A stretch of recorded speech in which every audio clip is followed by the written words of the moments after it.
Kendall Qualls says he's disappointed that so many Republican candidates are going to run in the August primary after he won the primary endorsement. But he says he still believes he's the favorite to win it. Our chief political reporter, Tom Hauser, spoke one-on-one with Qualls just today. Tom? Leah, the Republican convention featured two controversies. One over the electronic voting that caused confusion during the endorsement process.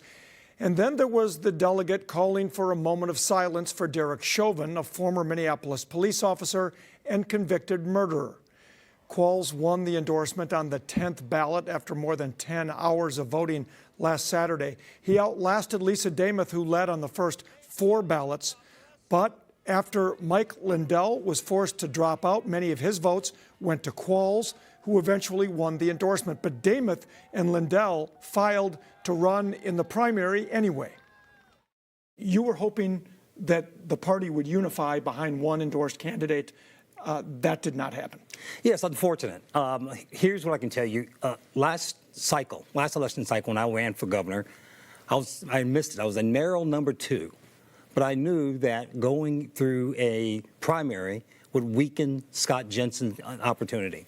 And I abided by the endorsement. So I provided that example, that leadership example. Unfortunately, we don't have that this time around.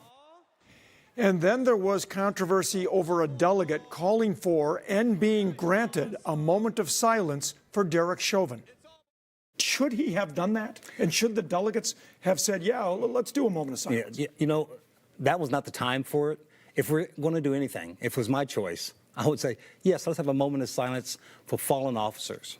We've had officers targeted across the state for the last few years.